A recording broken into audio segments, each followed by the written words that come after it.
થોડી વાર જોઈને જઈએ.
લેજે હું આગળ હેડું.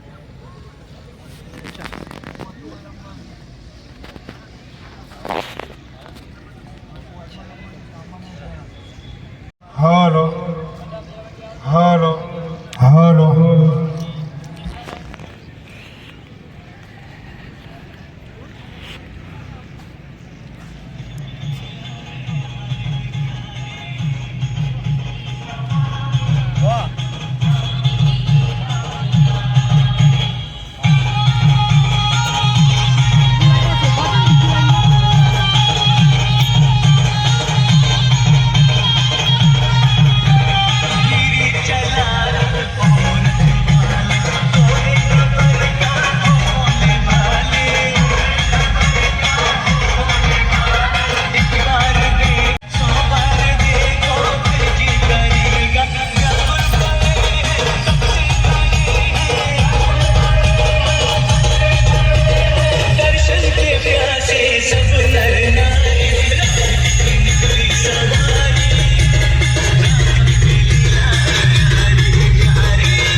રામચંદ્ર ભગવાનનું જે સ્ટીકર છે એ સ્ટીકર અને હનુમાન ચાલીસાની પુસ્તિકા લઈ અને પછી અલ્પાહાર કર્યા બાદ અહીંયા બેઠક વ્યવસ્થા છે ત્યાં ઉપસ્થિત થઈ જાય.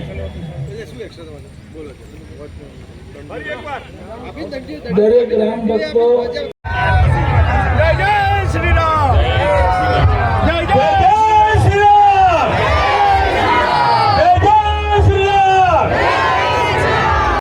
કરેલું છે. 90 જેટલી આદિવાસી દીકરીઓ અને દલિત બહેનોને ત્યાં ફ્રીમાં શિક્ષણની પ્રાપ્તિ થાય એના માટે પણ નામ બોલું છું. એ કળશ પૂજન માટે મંચ ઉપર ઉપસ્થિત થશે અને આગળ જે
સ્વરૂપ અને ખુદ આમંત્રણ આપવા માટે પધાર્યા છે, તો એને આપણે બધા જ ભેગા મળી તાલીથી બધાવશું.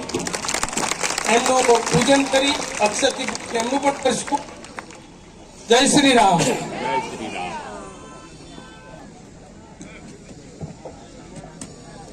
જય શ્રી રામ. અગાઉ આપ સૌને કહેવાયું મુજબ આપણે અહીં પત્રકાર બંધુઓ ઉપસ્થિત છે, એમનું ફરી એકવાર સ્વાગત કરીએ છીએ. અને આ ભગવાન શ્રી રામનો સંદેશો ઘર ઘર સુધી પહોંચે. અહીંયા નીચે બેસી જઈએ, પાછળવાળા લોકોને દેખાય તો વચ્ચે ઉભા ના રહીએ. જય શ્રી રામ બોલો ભાઈ. જય શ્રી રામ. વાહ, સરસ. ત્યારબાદ અહીંયા બીજા મંડળના જે નામ બોલું છું, સૌથી પહેલા લાલીશણા. જય શ્રી રામ. ઉવાસરા બધા નીચે બેસીએ ભાઈ, થોડો જ સમય છે. આ કળશ અર્પણ વિધિ થઈ જાય એટલો જ સમય છે, થોડી ધીરજ રાખીએ. ઉમતા મંડળ હસનપુર, રંગપુર અને ખદલપુર. ઉમતા, પાલડી, હસનપુર,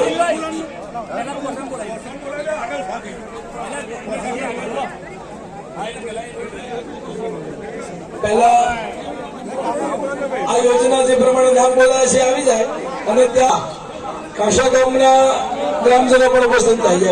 કળશ લઈને ઘરે જતા ન રહેતા. તમામ બંધુઓને વિનંતી, આપણે સાથે 3 ટાવર સુધી સાથે જવાનું છે. કળશ પોથી લઈ કોઈ નીકળી ના જાય. અહીં સાથે ફોટો સેશન કરવાનું છે. બાજુમાં ઉભા રહેજો. કળશ લઈને કોઈ નીકળીશું નહીં, થોડી વાર ઉભા રહીશું. અહીં સ્ટેજની સામે જ ઉભા રહો, કોઈ લાઈન નીકળી ના જાય. કળશ અને પોથીવાળા મિત્રો પરત આવે. કળશ અને પોથીવાળા મિત્રો પરત આવે. અહીં સ્ટેજની બાજુમાં ઉભા રહેવાનું છે. બધા જ મિત્રો પરત આવે. તે અહીં ફોટો લેવાનો છે. બધા મિત્રો પરત આવે. ભાઈ પોથા લઈ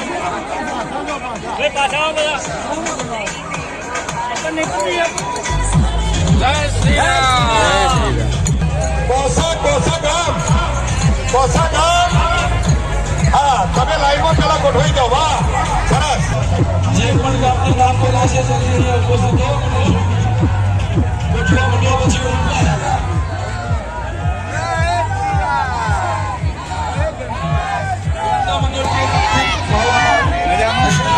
જય શ્રી રામ.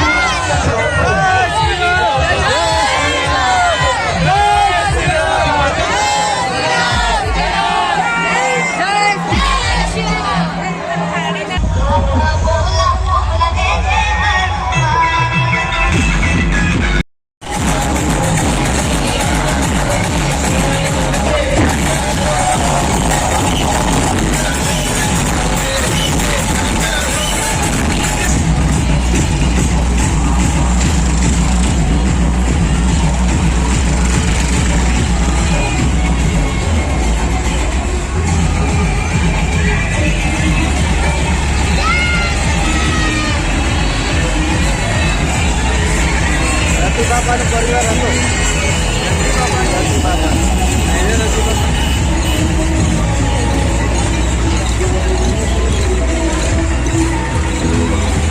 वेदांत वेदं विभो रामाख्यं जगदीश्वरं सुरगुरु मायामनुष्यमहरो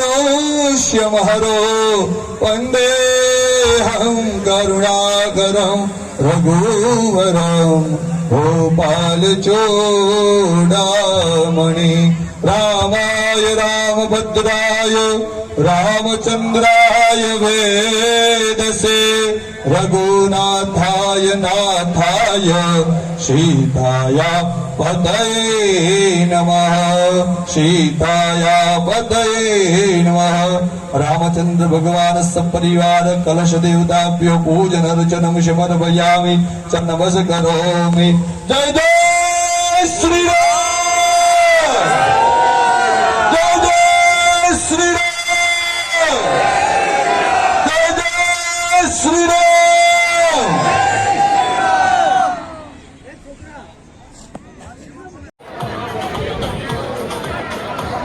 અહીં સ્ટેજની સામે જ ઉભા રહો, કોઈ લાઈન નીકળી ના જાય. કળશ અને પોથીવાળા મિત્રો પરત આવે, કળશ અને પોથીવાળા મિત્રો પરત આવે. અહીં સ્ટેજની બાજુમાં ઉભા રહેવાનું છે. બધા જ મિત્રો પરત આવે.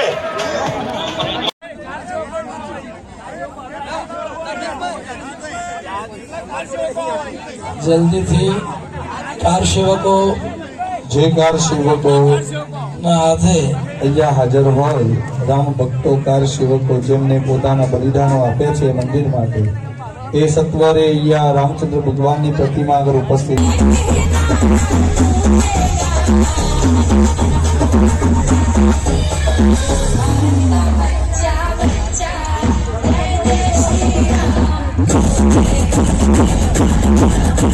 હરે શ્રી રામ। रामचंद्राय वेदसे रघुनाथाय नाथाय सीताया पतये नमः। शान्तं शाश्वतं प्रमेयमनधा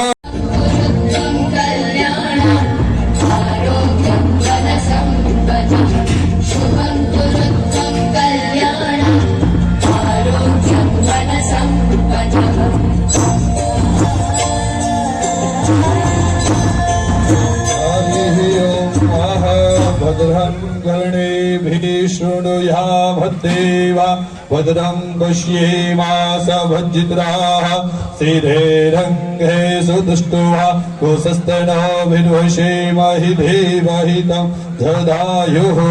हरिः ओं महाशतमिन्दो शरदो वन्दिदेवाजद्रानचक्रा धरशन्धो नाम पितरासो झतविधरो भवन्ति मानो मध्यारीरिघयुगन्धो अदितिजो रदतिरन्तरिक्षमर्ति मादाश पितराः उदद्रह्मं द्योः शान्तिरन्तरिक्षघो शान्तिः पृथ्वी शान्तिः प्रापः शान्तिरोक्तय शान्ति वनस्पतयः शान्तिः विश्वे देव शान्ति ब्रह्म शान्ति सर्वगो शान्ति देव शान्ति शान्ति श्यामा शान्तिरेधि ततो जत समीयसे ततो न अभयं घोरो सहनः कुरु प्रजाभ्यो भयं नः वशुभ्यः। विश्वानि देव परितानि पराशुभ जद्र भद्र तन्न आशुभः।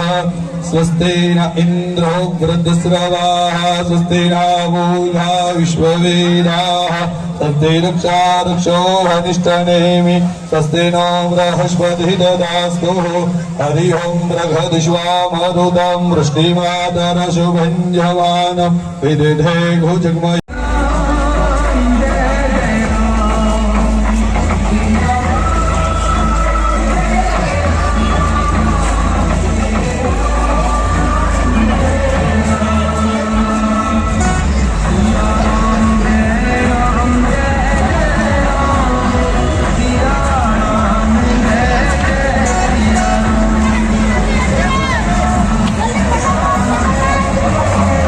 જ્ઞાતિવાદ ન હોવું જોઈએ, સમરસ એ જ આપણા જીવનનું સાચું સાર્થકતા છે। એટલે પ્રભુ શ્રી રામના ચરણોમાં પ્રાર્થના કરી, વધારે સમયની મર્યાદા હોવાથી ઘણા બધા કાર્યક્રમો આગળ છે, એટલા માટે આમ તો પ્રભુ રામ માટે તો આખો દિવસ બોલીએ તો તેમ ખૂટે એમ નથી। હનુમાનજી મહારાજ ઘોડે આપણા તનમાં પણ એક એનું જનૂન છે, એક જોશ છે, એ આપણે બધા જ નિહાળી ચૂક્યા છીએ। 92 ની મેં કાર સેવકો બેઠા છે બધા ખાસ કરીને આપણે બધા તાળીઓથી વધાવીએ કાર સેવકોને. ખૂબ ખૂબ ધન્યવાદ. અમારા નસીબ કે કાર સેવકો સાથે અમને એક પિક્ચર ખેંચવા માટે એક લાવો મળ્યો. તો એ સમય 6 ડિસેમ્બર 1992 કેમ ભૂલી શકાય? એ આપણા માટે એક બીજ રોપાણું હતું. આડે વૃક્ષ બનીને આપણી છાયા, હવે આપણે એનો છાંયો લેવાનો છે, આરામ લેવાનો છે, એમાંથી મળતો આપણે પ્રવાહ લેવાનો છે. ધાર્મિક આધ્યાત્મિક જીવનનું ઘડતર થવું જોઈએ. એક પણ આપણા ઘરની અંદર એક વ્યસની ન થવો જોઈએ. એ ખાસ લક્ષ્ય રાખજો. ભારતીય સંસ્કૃતિનું જતન કરવું જોઈએ. પાશ્ચાત્ય સંસ્કૃતિ સાથે આપણે જોડાવવું છે જરૂર, પણ આપણે કામમાં લાગે એટલા સાથે. બાકી આખું નીચોવાઈ જવાની જરૂર નથી. એને આપણામાં આવવું પડશે. આજ નહીં તો કાલે ધીરે ધીરે અમુક દેશો આવી ગયા છે. અત્યારે જરૂર હું નરેન્દ્ર સાહેબ મોદી સાહેબને યાદ કરીશ કે જેમને એમ કહીએ તો ચાલે કે પ્રભુ શ્રી રામે મોકલ્યા છે જાપ મારા ઘરનું કોઈ ઠેકાણું પડતું નથી, પાડજે. મોદી સાહેબ જયારે સીટ ઉપર આવ્યા ત્યારે કહ્યું કે 22 ની અંદર 2022 સુધીમાં મારો એક પરિવાર પાકા મકાન વગર નહીં રહે. આવી એમની યોજનાઓ હતી. અને એ યોજનાઓ આજે રામચંદ્ર ભગવાન ખુદ એમ કહે છે કે મેં નહોતું માંગ્યું મકાન તારી પાસે પાકું, પણ તે મને પહેલા આપી દીધું. ખૂબ ખૂબ નરેન્દ્ર સાહેબ માટે પણ એક તાલીથી આપણે વધાવીએ એમને. ધન્ય છે આ યુગ પુરુષને. મહાન પુરુષ નહીં કહું, હું તો યુગ પુરુષ કહીશ કે જેને તપ કરતા આવડે, ભગવી ચુંદડી પહેરતા આવડે, સૂટ પેન્ટ શર્ટ પહેરીને વટ પાડતા આવડે. ભારત દેશનું જો આમ સર ઊંચું કર્યું હોય, કોઈ પણ દેશની અંદર જાય અને એ દેશની અંદર નરેન્દ્ર મોદી જાય એટલે ભારત માતાનું સર ઊંચું થઈ જાય. ગૌરવથી એનું સેન્ટર હોય. તમે જુઓ ગમે તેવી મીટિંગ હોય, વિશ્વ લેવલની મીટિંગ હોય, તેની અંદર મોદી સાહેબનું સેન્ટર હશે. શું કરવા? 9 વર્ષની અંદર એવું તો છે મોદીજીએ આપી દીધું બધા દેશોને કે એને સેન્ટરમાં રાખવા માંડ્યા. એનો પ્રભાવ, એનું વર્તન, એની નિસ્વાર્થ સેવા બોલે છે. રામચંદ્ર ભગવાનની કૃપા છે કાયમ માટે. સંતો મહંતોના એના આશીર્વાદ છે. નવા સાંસદનું ઉદ્ઘાટન કર્યું. આપ દરેકે ક્લિપ જોઈ જશે. એની અંદર એક દંડ છે. એ દંડ ક્યાંક ખોવાઈ ગયો હતો. ભગવાન જાણે આ લોકોએ ક્યાં મૂકી દીધો હતો. એનો પ્રભાવ ઓછો થઈ ગયો હતો. એ દંડને સ્થાપિત કર્યો અને મહંતોને લાવીને પૂજા કરીને જ્યાં રાજકારણની સભા થવાની છે ત્યાં મહંતોને મૂક્યા કે ભૂલ ચૂક્યા એની અંદર ક્યારે એવો નિર્ણય ન લેવાય કે આ રાષ્ટ્રને માટે અહિતકારી હોઈ શકે. બસ આટલો જ ધ્યેય, નહીં પોતાના પરિવારનો ધ્યેય. આજે પણ આપણે જોઈએ છીએ કે મોદી સાહેબના પરિવારો આપણી વચ્ચે જ છે. આપણે પણ જોઈએ છીએ એનો કેટલો એને લાભ લીધો છે. 0 એ કામ આ કરી શકે એમને કર્યું છે. ખૂબ ખૂબ ધન્યવાદ. પ્રભુ શ્રી રામના ચરણોમાં પ્રાર્થના કરીએ. રામ લક્ષ્મણ જાનકી અને જય બોલો હનુમાન કી. કેમ ભૂલી શકાય? એક નારા સાથે અમારી વાણીને વિરામ આપીશ. રામ લક્ષ્મણ જાનકી જય બોલો હનુમાન કી. બધાના હાથ ઊંચા હોવા જોઈએ. બહેનો તો તત્પર છે, ભાઈઓમાં 0 છે. રામ લક્ષ્મણ જાનકી જય બોલો હનુમાન કી. રામ લક્ષ્મણ જાનકી જય બોલો હનુમાન કી. ખૂબ ખૂબ ધન્યવાદ. આ બધાને તમારી એન્ટ્રી થઈ ત્યારે 1-2 વસ્તુ આપવામાં આવી છે. દરેક ભક્તોને મળી ગઈ છે. હનુમાન ચાલીસા અને એક ભગવાનનું સ્ટીકર. એ બંને 2 હાથમાં ઊંચા કરશો. એક ફોટોગ્રાફી ભગવાનની લઈ લઈએ સરસ મજાની કે અમે પણ આમાં એક સહભાગી બન્યા હતા. અમે સહભાગી છીએ અને સહભાગી હંમેશા રહેશું. આ યાત્રાની અંદર અમારો અવિરત પ્રયત્ન ચાલુ રહેશે. ક્યારેય પણ આ પ્રયત્નને અમે થંભવા નહીં દઈએ. દરેક જણા 2 હાથ ઊંચા કરશે અને એની અંદર હનુમાન ચાલીસા સ્ટીકર જે કંઈ મળ્યું છે આપણે ઊંચું કરીશું અને દર્શાવશું કે અમે આ જે કંઈ અમારી સેવા ચાલી રહી છે એની અંદર અમે સહભાગી છીએ. અસ્તુ. જય શ્રી રામ. જય શ્રી રામ. ખૂબ ખૂબ ધન્યવાદ. જય શ્રી રામ. ધન્યવાદ શાસ્ત્રીજી. હવે શ્રી બ્રિજેશભાઈ અને ધર્મ જાગરણ ગતિવિધિનું વિભાગનું કાર્ય શ્રી ભાવેશભાઈ પટેલ જોઈ રહ્યા છે. એ કાર્યની જવાબદારી વિભાગ સંયોજક તરીકેની એમની છે અને વિભાગની અંદર મહેસાણા, વિસનગર, પાટણ અને રાધનપુર 4 જિલ્લાઓનો સમાવેશ એની અંદર કરવામાં આવે છે. શ્રી ભાવેશભાઈ પટેલ આપણને પ્રાસંગિક ઉદ્બોધન આપશે.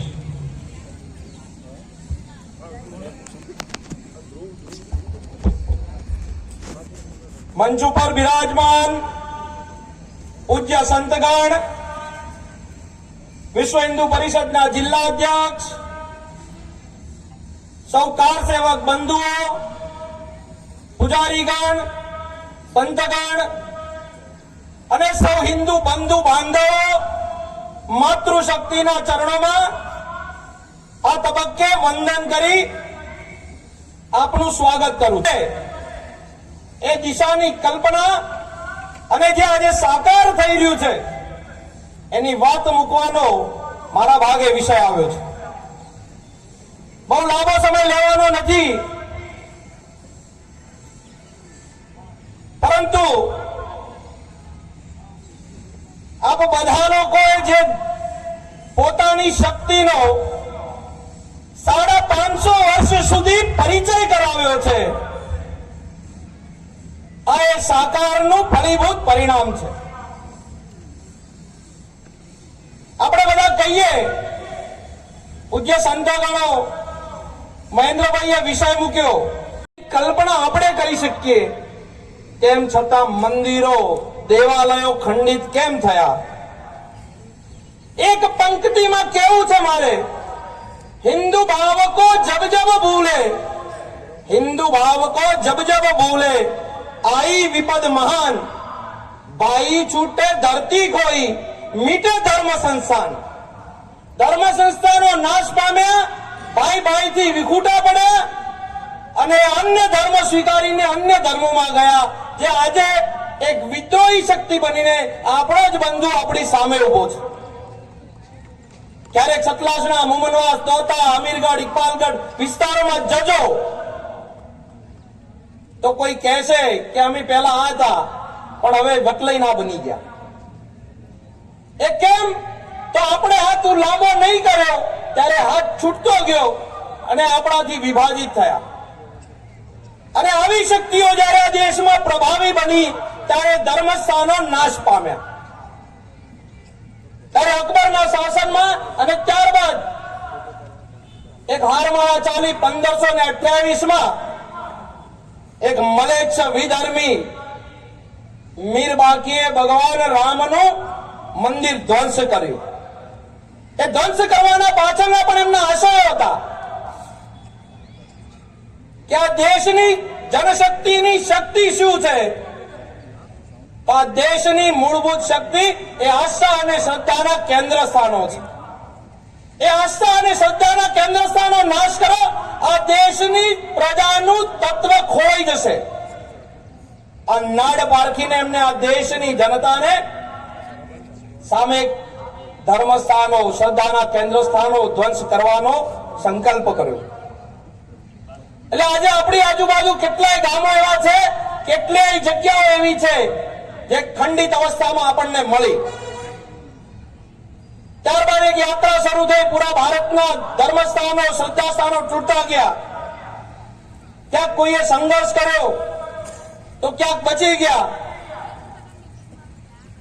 આ યાત્રા આગળ ચાલતા ચાલતા કુલ 76 યુદ્ધો આપણા યોદ્ધાઓએ કર્યા, રામ જન્મભૂમિ, રામ મંદિરને કેન્દ્રમાં રાખીને. આપણને એવું લાગે કે હમણાં 50 વર્ષ થયા છે, આનો સંઘર્ષ શરૂ થયો છે, 76 યુદ્ધો થયા છે, 4.5 લાખ લોકોથી વધુ લોકોએ અંતિમ આહુતિ કાર સેવકોની હતી. સૌથી પહેલી આહુતિ રાજા દાહિરના સમયથી શરૂ થયેલી યાત્રાઓ અને એના પછીના યાત્રાઓ જે શરૂ થઈ, એક એક યોદ્ધાઓએ પોતાના સંઘર્ષનો પરિચય કરાયો. કેટલીય લાખો કુરબાનીઓ થઈ. 514 વર્ષ પછી આ અવસર આપણા આંગણે આવ્યો છે. રામ સ્વગૃહે બિરાજમાન થવા 514 વર્ષે જે હિન્દુ સમાજ એવું કે આ અમારું દેશ છે, હિન્દુ રાષ્ટ્ર છે, ત્યાં 514 વર્ષ રામને પોતાના સ્વગૃહે બિરાજમાન થવા માટે થયા. આ યાત્રા અને એના સંઘર્ષોની કેટલીક વાત કરું તો 1983 બહુ ભૂતકાળના વર્ષોમાં ન જવું તો આજે સંસદ અને ધર્મ સંસદની વાત થાય છે.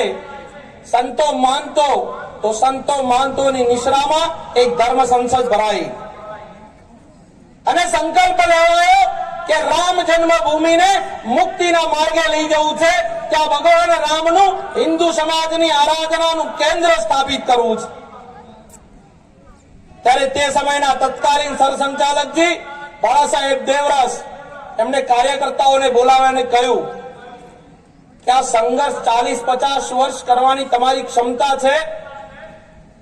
બીજો પ્રશ્ન એમને એવો હતો કે આહુતિ યજ્ઞ પણ બનશે, કેટલાય પરિવારના દીકરા દીકરીઓ આ આહુતિ યજ્ઞમાં આહુતિ આપવી પડશે, આ તૈયારી છે?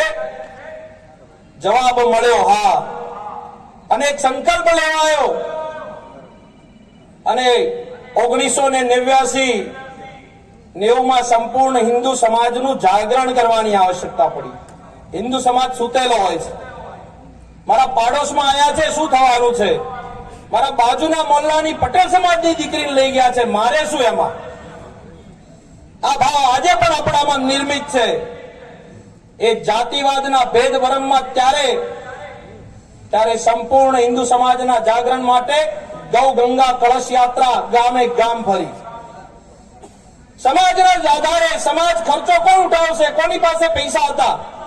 તો સમાજના આધારે સમાજ જ ગૌ ગંગા કળશ યાત્રા કાઢે. સમાજનું જાગરણ કરવાની આવશ્યકતા પડી, સમાજનું જાગરણ થયું. એક જગ્યાએ હિન્દુ સમાજને આહવાન થયું. હિન્દુ સમાજે યુવા શક્તિ, માતૃશક્તિ આ કાર્યમાં જોતરાઈ અને પહેલી કાર સેવા 1989 થઈ. 1989 જયારે કાર સેવા થઈ,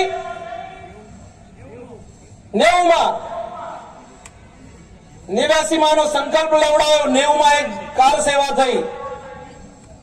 ત્યારે તત્કાલીન ત્યાંના સરકારોમાં મુલાયમસિંહ યાદવની સરકારે લાખો કાર સેવા ઉપર અંધાધૂંધ ગોળીબાર કરાયો અને એક જ માના 2 દીકરાઓ શરદ કોઠારી, રામ કોઠારી બંધુઓએ સૌથી પહેલી એ કાર સેવામાં શહાદત આપી અને માના શબ્દો હતા કે ભગવાન રામે મને 2 દીકરા આપ્યા છે, હજુ પણ કેટલા દીકરા આપ્યા હોત આ રામ માટે, રામના કામ માટે હું સમર્પિત કરો. ત્યારબાદ હિન્દુ સમાજમાં નિરસ્તાનું વાતાવરણ પેદા થયું. કેટલાય કાર સેવકોએ પોતાના જીવ ગુમાવ્યા હતા. ફરીથી ધર્મ સંસદ ઉડીપુરમાં ભરાઈ અને 1992 બીજી કાર સેવા કરવાનો સંકલ્પ નિર્ધાર કર્યો. ત્યારે કોઈને એવું કહેવામાં નતું આવ્યું કે તમે હથિયાર લઈને આવજો, તમે ગૈણ લઈને આવજો, કુહાડી લઈને આવજો. એક કાર્યકર્તા ત્યાં આવ્યા. કોઈ 200 માઇલ 400 માઇલ અયોધ્યાની સરહદો સીલ કરવામાં આવી. 400-500 માઇલ હિન્દુ સમાજના યુવકો, જનશક્તિ, આચાર્ય ગિરિરાજ કિશોર, અશોકજી સિંઘલ, વિશ્વ હિન્દુ પરિષદ સંઘના ભગીની સંસ્થાઓના કાર્યકર્તાઓ, સાધ્વી ઋતુંબરા દીદી, નામી અનામી કેટલાય લોકો ના નેતૃત્વમાં એક કાર સેવા શરૂ થઈ. કોઈ પણ સૂચના વગર માત્ર કલાકોની ગણતરીમાં એ ઢાંચો ધ્વસ્ત થયો હતો. જે હિન્દુ સમાજ ઉપર કલંકરૂપી ઢાંચો 450-500 વર્ષથી ઉભો હતો, એ 6 ડિસેમ્બર 1992 એ કલંકને દૂર કરવામાં આપણે સૌ સફળ થયા. અને એ જ જગ્યાએ નાનકડું મંદિર કામેશ્વર ચૌપાલ નામના દલિત સમાજના બંધુએ ભગવાન રામલલાની મૂર્તિ ત્યાં સ્થાપિત કરીને એ બિરાજમાન કરી. હિન્દુ સમાજ માટે એક ગૌરવની ક્ષણ ઉભી થઈ. એ 6 ડિસેમ્બર 1992 થી ભગવાન રામને પોતાના સ્વગૃહે સારા મંદિરમાં બિરાજમાન થવા માટે આજે 50, 40, 50, 30, 35 વર્ષનો સમય થઈ ગયો. કેટલીય કોર્ટ 1949 થી નિર્મોહી અખાડા, જુદા જુદા સંતો મહંતો અને વકફ બોર્ડ સામે આવા કેસો 1949 થી દાખલ થયા. જ્યુડિશિયરી મેટરો બની. ફૈઝાદાબાદ કોર્ટ, ઇલાહાબાદ કોર્ટ, ત્યારબાદ સુપ્રીમનું એક જજમેન્ટ આવ્યું 2020માં. અને જે પણ પરિણામ આવે, વિશ્વ હિન્દુ પરિષદ, સંઘના ભગીની સંસ્થા અને સંપૂર્ણ હિન્દુ સમાજને આહવાન થયું 2020માં ચુકાદાના દિવસે કે કોઈએ ફટાકડો પણ ફોડવાનો નથી. ત્યારે સૌ હિન્દુ સમાજના મનમાં આશ્ચર્ય થયું કે આવો આદેશ કેમ? આપણી તરફેણમાં ચુકાદો આવે તો પણ ફટાકડો નહીં ફોડવાનો. તેમ છતાં કોઈએ પ્રશ્ન કર્યા વગર સંપૂર્ણ હિન્દુ સમાજે એનું અક્ષરશઃ પાલન કર્યું અને આદેશ થયો કે જ્યારે એની ઉજવણીનો વખત આવશે ત્યારે આપણે સંપૂર્ણ સમાજને જાગરણ યાત્રાના માધ્યમથી આહવાન કરશું. અને 2020માં એ ચુકાદો હિન્દુ સમાજની તરફેણમાં આવ્યો. રામ પોતાના સ્વગૃહે જ્યાં રામનો જન્મ થયો હતો, સરયુના કાંઠે, ત્યાં જ રામ બિરાજમાન થશે એવો ઓર્ડર કર્યો કોર્ટે. પરંતુ એ કોર્ટે ઓર્ડર નહોતો કર્યો, એ સંપૂર્ણ હિન્દુ સમાજની જનશક્તિની 514 વર્ષની સાધનાનું પરિણામ હતું. ત્યારબાદ એક નિર્ધાર થયો કે મંદિર બનાવવું કેવી રીતે. જયારે 1992માં 6 ડિસેમ્બરે જયારે આ ધ્વંસ થયું ત્યારે એનો એક ડેમો તૈયાર કર્યો હતો કે મંદિર આ પ્રકારનું બનશે. ત્યારે એક રામ જન્મભૂમિ તીર્થ ક્ષેત્ર નામની સમિતિ અસ્તિત્વમાં આવી. કહ્યું હોત તો કેટલાક નેતાઓ પણ આ મંદિર બનાવી દે. ત્યાં દિલ્હીમાં એક બિરલા મંદિર છે, એક કંપનીએ બનાવેલું છે, એટલે એને રાધા કૃષ્ણ મંદિર છે, લક્ષ્મી નારાયણ મંદિર છે, પણ આપણે ઓળખીએ અને બિરલા મંદિર. આ મંદિરને એવી ઓળખ નહોતી આપવી. ત્યારે એ ઓળખ આપવા માટે એ મંદિર કોનું?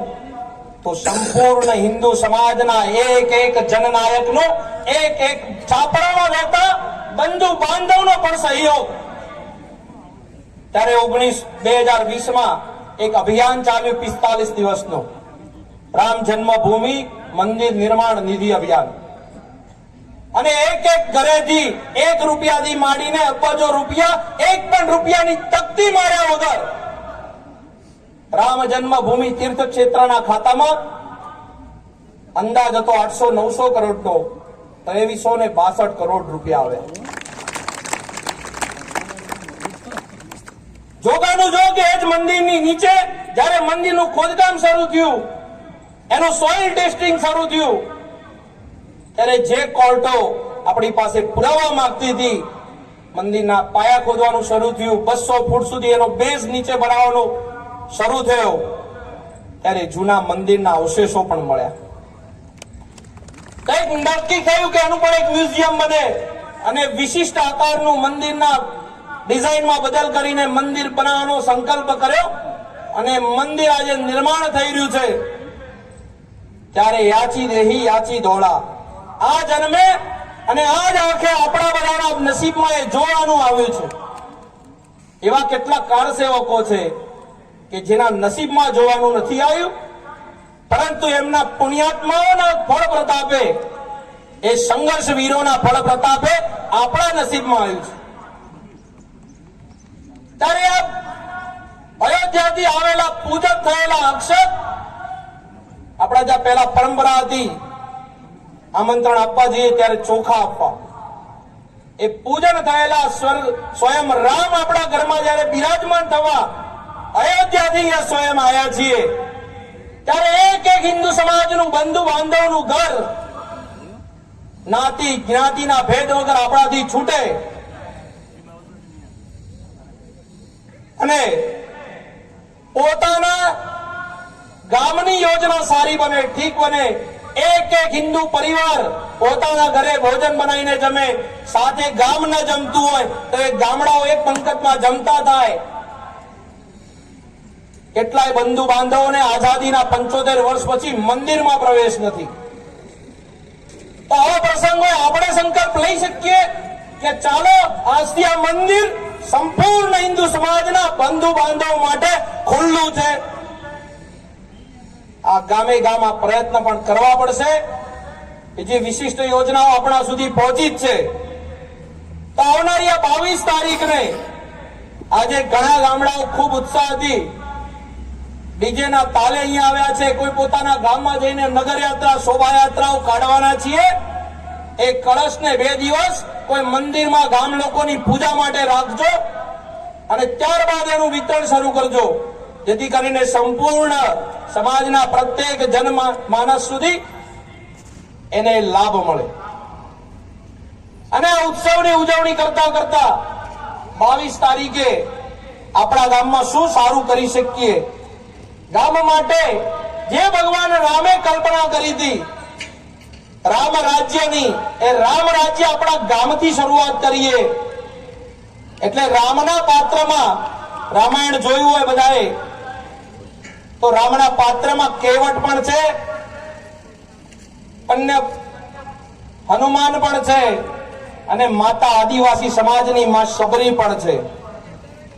એટલા માટે પાત્રો રામના તરફથી એટલા માટે આપણી સમક્ષ ટાંકું છું કે આજે આ જ દેશનો આપણા જ વચ્ચેનો આદિવાસી સમાજ આપણે નથી સ્વીકાર્યો, દલિત બંધુઓને આપણે નથી સ્વીકારી શક્યા, ત્યારે સ્વધર્મ છોડીને અન્ય ધર્મમાં જઈ રહ્યા છે. અને આપણો જ બંધુ આપણી સામે આવીને ઉભો છે. આજે ડાંગ, ધરમપુર, કપરાડા વિસ્તારમાં જજો, સ્વામીશ્રીને હનુમાનજીના મંદિરો કેમ બનાવવા પડે છે? તો ત્યાં હનુમાનજીના મંદિરો નથી, ગામની પાદરે સાંટા બેઠો છે. અને તોય આપણે સ્કૂલોમાં અને આપણા ત્યાં મોજે મોજે 25મી ડિસેમ્બર નાતાળે સાંટા બનીને હરખભેર પદુડા થઈને જઈએ છીએ. એ આવી વિદ્રોહી શક્તિઓને ઓળખવાની પણ જરૂર છે. વધારે વાત નથી કરતો, તો આ પ્રસંગને આપણે સૌ લોકો, સંઘ વિશ્વ હિન્દુ પરિષદ, સંઘની વિવિધ ભગીની સંસ્થા, સંપૂર્ણ હિન્દુ સમાજના આધાર ઉપર જ્યારે આ પ્રસંગ આપણે ઉજવવા જઈ રહ્યા છીએ, હજુ પણ ક્યાંક કોઈ નાની મોટી સોસાયટી, ગામ, મોહલ્લો, ઘર કોઈ યોજના બનાવવાની બાકી હોય, આપણી પાસે 22 દિવસનો પૂરતો સમય છે. એની ઉજવણી ઠીક રીતે આપણે કાર સેવામાં નથી જોઈ શક્યા, પરંતુ હિન્દુ સમાજ માટે, ધર્મ અને સમાજ માટે, સંસ્કૃતિ માટે આપણે આ ઉજવણી કરવાનો અવસર આવ્યો છે. એમાં કે આપણે પાછી પાની ન કરીએ. અને આપણે બધા અહીંયાથી ગામસ હમણાં બોલાશે એમ ગામના યજમાનો વધુ લોકો ન આવતા પોતાની પોથી અને પોતાના કળશ અહીંયાથી સૂચના આપશે એમ આપણે બધા સ્વીકારી આપણા ગામ તરફ પ્રયાણ કરીએ. અને 22મી તારીખે આની ખૂબ જોરશોરથી આટલું તો બધાએ કરવાનું જ છે. પોતાના ગામોમાં સવારે પ્રત્યેક ઘર આગળ એક તોરણ બંધાય. 22 તારીખે પ્રત્યેકના ઘર આગળ એક રંગોળી પુરાય. અને બપોરે ગામ જો ભેગું થઈને ન જમી શકે, સામૂહિક કોઈ મોહલ્લો ભેગો થઈને જમે તો પણ ચાલે, અથવા પોતાના ઘરે તો મિષ્ટાન બને ને બને એને આડા દિવસે બનાવતા હોઈએ છીએ. તો આ ઉજવણીને એ રીતે સાકાર કરીએ. અને સાંજે પ્રત્યેક હિન્દુ સમાજના ઘર આગળ, પોતાના ઘરની આગળ 5 દીપક સંધ્યા સમયે સંપૂર્ણ ગામ લોકો એક સમય નક્કી કરીને બધા જ પોતાના ઘર આગળ પ્રગટાવીએ. આટલું કરીએ અને અહીંયાથી આપણે બધા આ સંકલ્પ લઈને છૂટા પડીએ. એક જયકારો કરાવું છું, જય જય શ્રી રામ. બધાએ જય જય શ્રી રામ બોલવાનું છે. એના પછી બોલીશ જયકારા વીર બજરંગી, હર હર મહાદેવ, જય જય શ્રી રામ. હજુ પણ શક્તિ અર્જિત કરીને કાર સેવામાં નથી ગયા, કાર સેવક બની શકીએ એ ભાવ સાથે જય જય શ્રી રામ, જય જય શ્રી રામ, જયકારા વીર બજરંગી, જય